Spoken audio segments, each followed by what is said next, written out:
The Vorthak hegemony had perfected the art of civilized conquest over the course of 4 millennia, which was roughly equivalent to humanity's entire recorded history, plus a bit extra for good measure. Their approach to galactic domination was refreshingly straightforward: arrive with overwhelming force, challenge the local leadership to single combat, and then spend the next few decades filing the appropriate paperwork to formally integrate another world into their ever-expanding empire. It was bureaucratic imperialism at its finest, complete with standardized forms and a customer service department. Pearson, heir to 23 sectors and possessor of a military record that read like a greatest hits album of strategic brilliance, had never lost a challenge. This wasn't particularly surprising, given that he had been genetically optimized for warfare, trained from birth by the finest military minds in the galaxy, and equipped with technology that made most civilizations' best weapons look like particularly sharp sticks. Standing 8 feet tall with muscles that appeared to have been carved from living stone, he was what happened when a species spent several thousand years perfecting the concept of the ultimate warrior. The hegemony's conquest protocol was elegantly simple and devastatingly effective.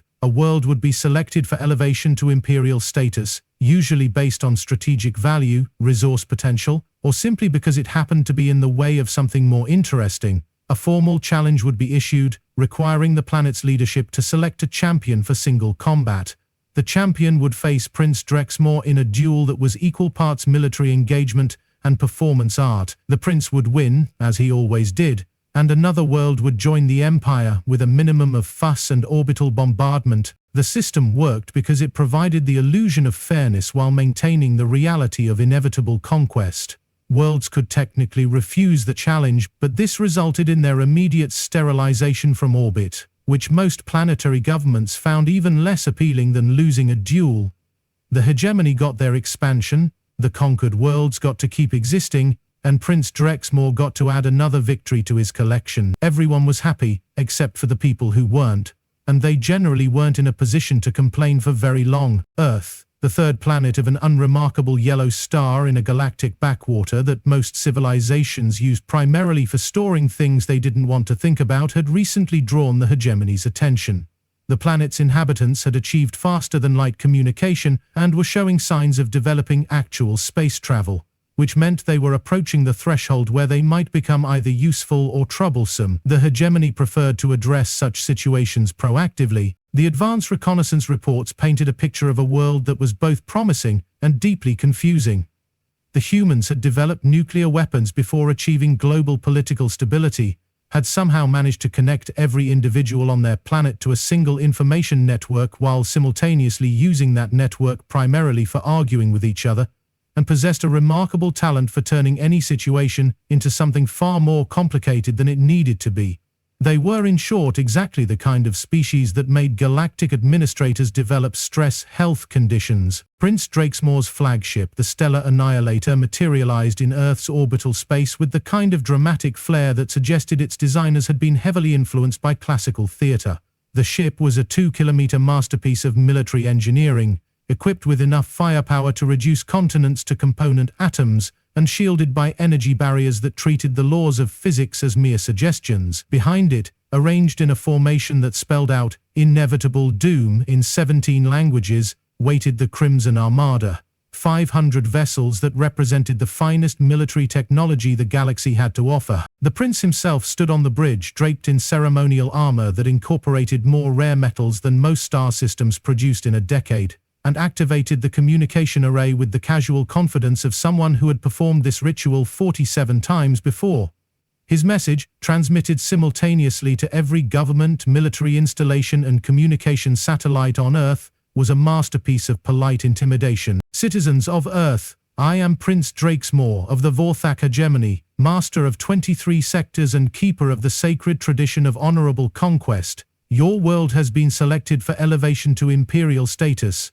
By the ancient protocols of civilized warfare, I challenge your leadership to select a champion for single combat. Should your champion prevail, your world will remain independent. Should your champion fail, your world will be incorporated into the hegemony, with all appropriate honors and benefits.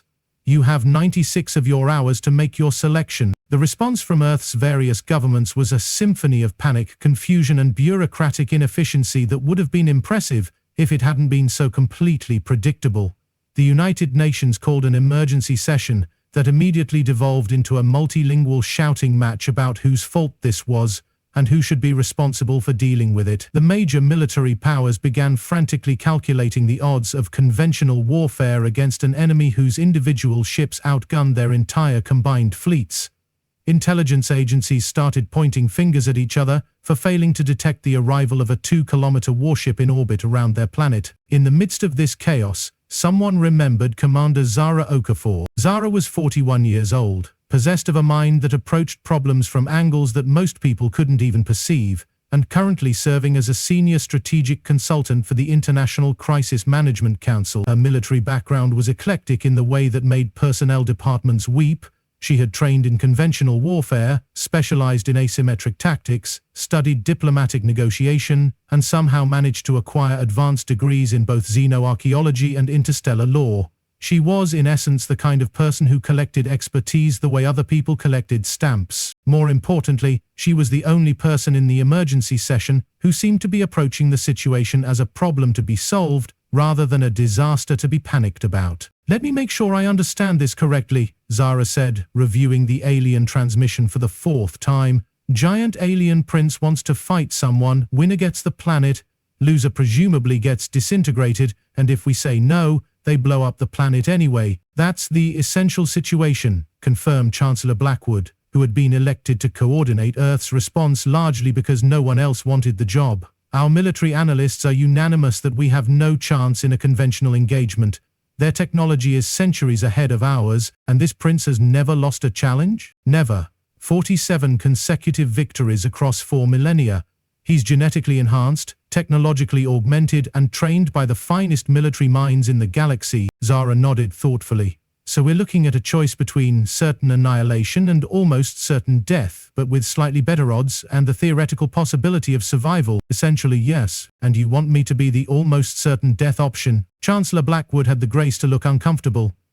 "You're our best strategic mind. If anyone can find an angle we haven't considered, it's you." Zara spent the next 36 hours doing what she did best, learning everything there was to know about a subject that hadn't existed in her reality 2 days earlier. She studied Vorthak military doctrine, analyzed recordings of Prince Draex'mor's previous duels, researched galactic legal precedents, and dove deep into the anthropological data about warrior cultures and honor-based societies. She approached the problem with the methodical intensity of someone who understood that the difference between success and failure was often found in the details that everyone else overlooked. What she discovered was both fascinating and potentially exploitable. The Vorthak hegemony wasn't just a military empire, it was a civilization built on elaborate codes of honor that had evolved over millennia into something resembling a legal system.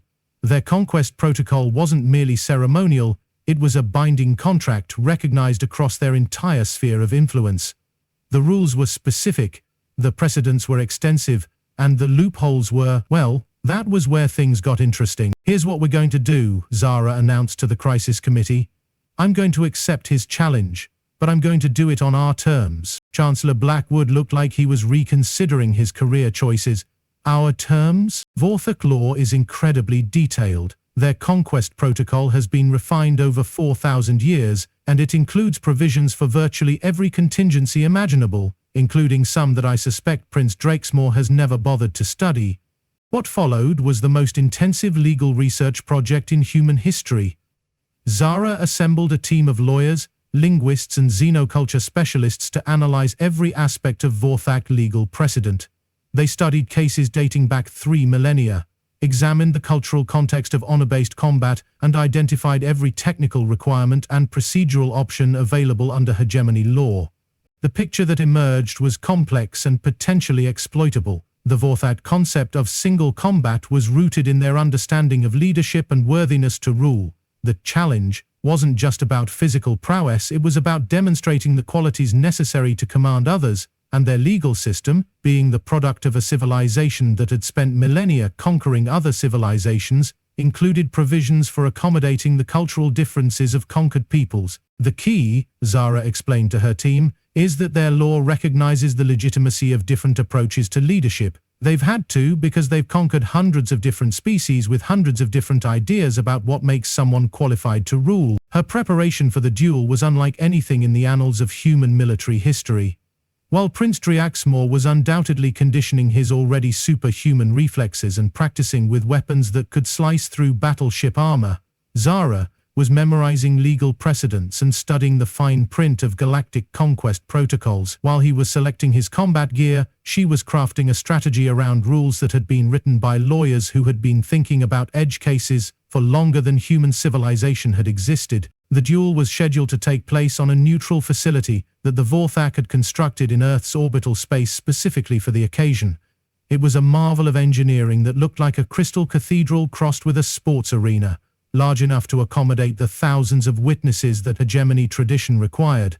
Representatives from across the galaxy had come to observe what was expected to be another routine addition to Prince Draex'mor's victory collection. The prince arrived in full ceremonial regalia, his armor incorporating technology that blurred the line between clothing and weapon system.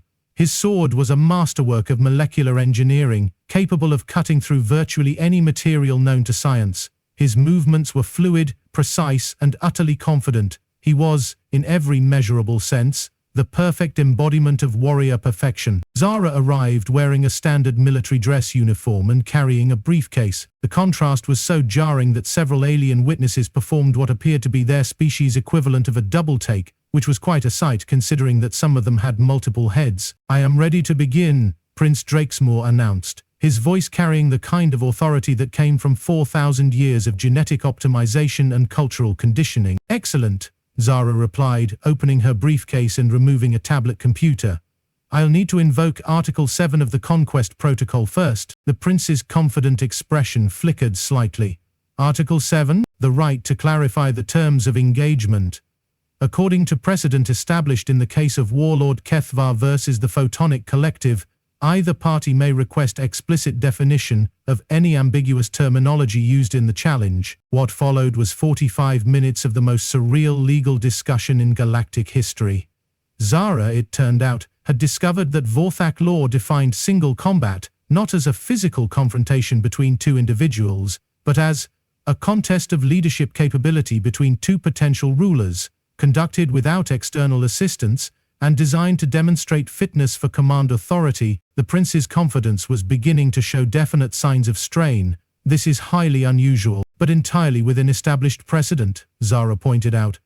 "I'm invoking my right under Article 12 to select the specific format of the leadership contest.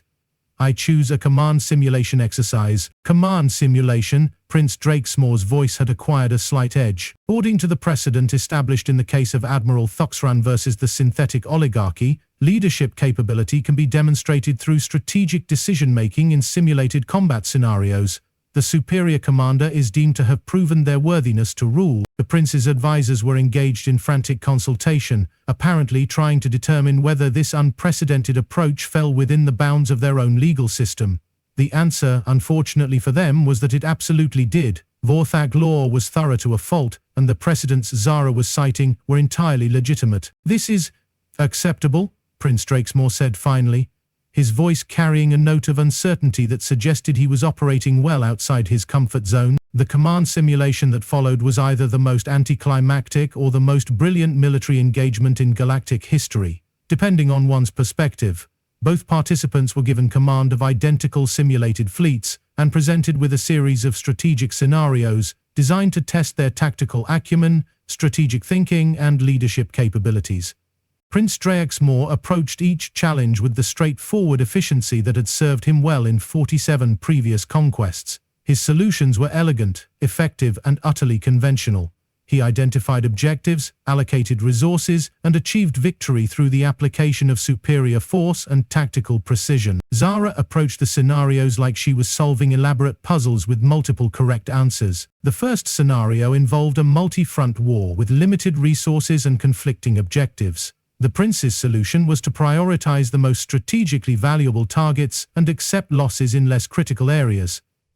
Zara's solution involved redefining the conflict parameters, turning enemies into allies through strategic negotiation, and achieving victory by convincing half the opposing forces to switch sides. The second scenario was a siege situation, with time constraints and civilian populations at risk. The prince's approach was methodical and efficient, minimizing casualties while achieving tactical objectives. Zara's approach involved psychological warfare, misinformation campaigns, and somehow managing to end the siege by convincing the defenders that they were actually under attack by someone else entirely. The third scenario involved a space battle with technological disadvantages and numerical inferiority. The prince compensated with superior tactics and strategic positioning, achieving victory through careful resource management and tactical precision.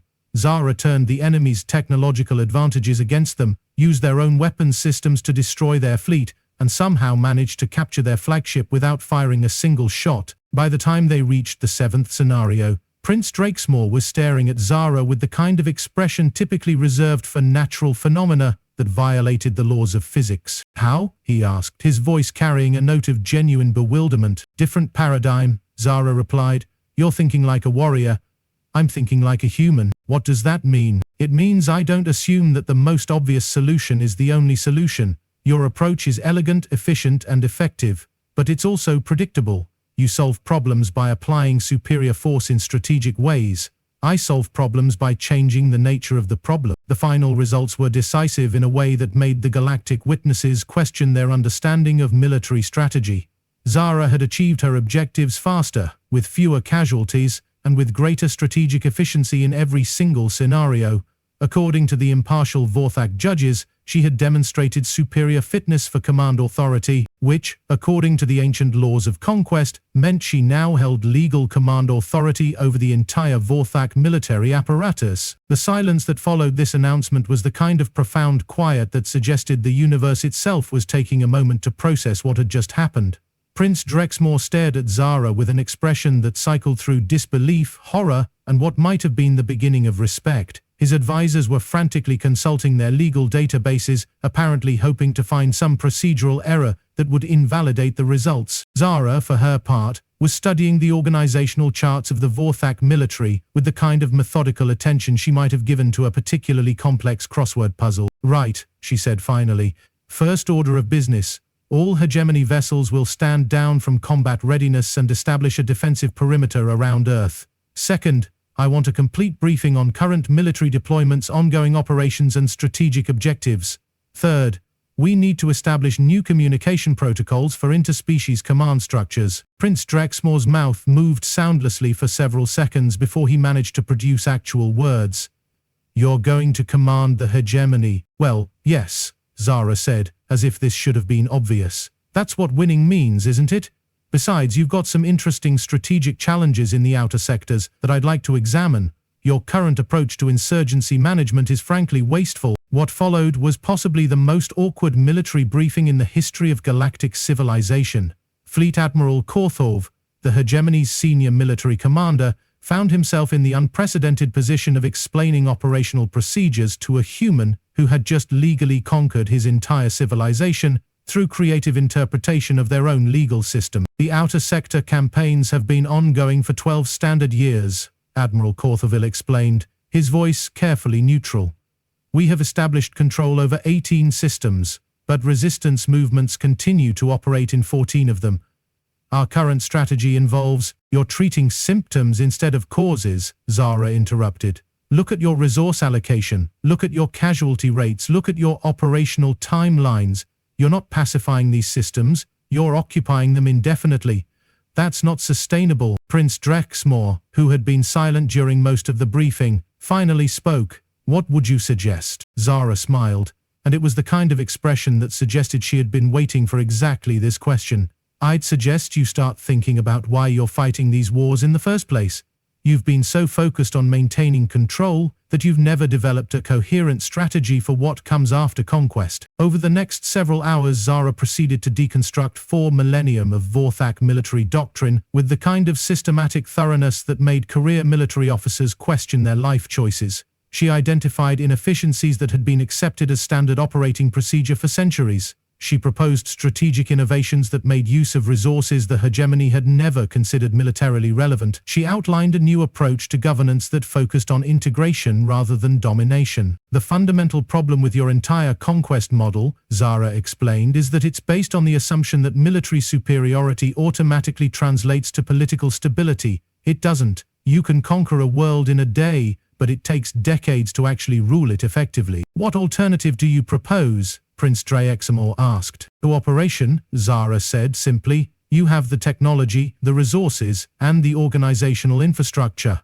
What you lack is adaptability, innovation, and the ability to work with local populations instead of against them. Instead of conquering systems, start partnering with them. The strategic implications were staggering.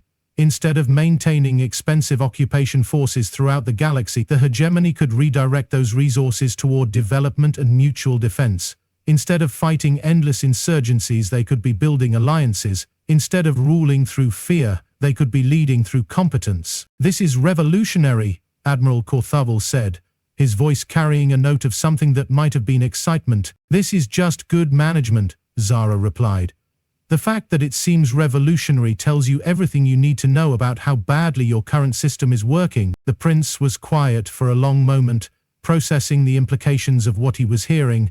When he finally spoke, his voice was thoughtful. You realize that implementing these changes would fundamentally alter the nature of the hegemony. Yes, Zara said. That's exactly the point. Your current system is unsustainable. You can either change it deliberately, or you can wait for it to collapse under its own contradictions. Those are your options. The strategic planning session continued for another 4 hours, during which Zara systematically dismantled 4,000 years of military tradition and replaced it with a framework that was both more efficient and more ethical. By the time she was finished, the Vorthak command structure was looking at their new human commander with expressions that suggested they were fundamentally reconsidering their understanding of leadership. I have one final question, Prince Draex'mor said as the session drew to a close. What happens to me in this new structure? Zara looked at him with an expression that suggested she was evaluating his potential usefulness. You're going to help me implement these changes. You understand the hegemony better than anyone, you have the respect of the military hierarchy, and you know where all the bodies are buried. Besides, someone needs to teach me how to pronounce all these alien names properly. The prince's expression suggested he was having difficulty processing this information. You're not going to execute me. Why would I execute you? Zara asked, genuinely puzzled.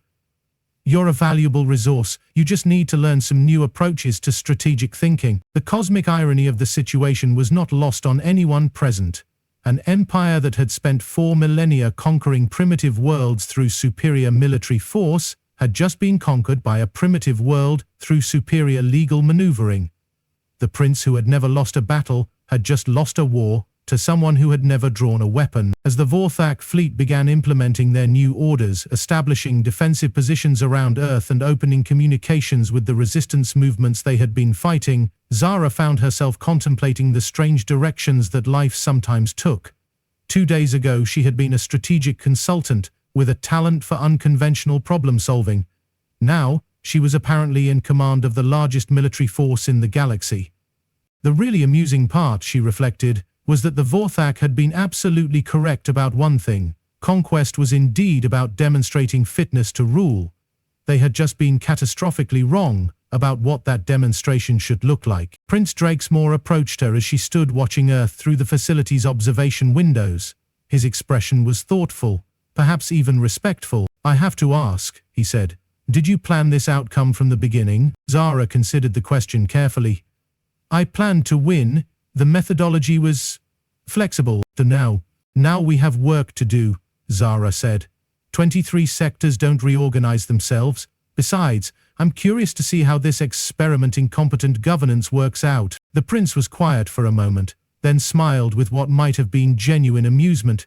You know, in all my years of conquest, I never once considered that the real challenge might be what happens after you win. Zara said, is why you needed a new perspective. As the two of them stood watching Earth rotate slowly below them, surrounded by a fleet that was beginning to implement the first comprehensive military reform in Vorthak history, the galaxy seemed to settle into a new configuration. The age of conquest through force was ending, replaced by something far more complex and interesting. Conquest through competence. It was, Zara reflected, a much more engaging challenge than simple warfare, and humans, as the galaxy was about to discover, were remarkably good at engaging challenges. The Vorthak hegemony had come to Earth expecting to add another routine conquest to their collection. Instead, they had discovered something far more valuable, a new way of thinking about power, leadership, and the responsibilities that came with commanding others. Whether this would prove to be the beginning of a new golden age or simply a different variety of chaos remained to be seen. But for the first time in 4,000 years, the Vorthak hegemony was about to discover what happened when conquest became collaboration, when force became finesse, and when the real challenge wasn't winning battles, but building something worth winning them for. The alien prince had challenged her, expecting an inevitable victory. Instead, his army now waited for orders from Earth, and the galaxy would never be quite the same. Sometimes, Zara thought, the best victories were the ones that nobody saw coming until they were already over.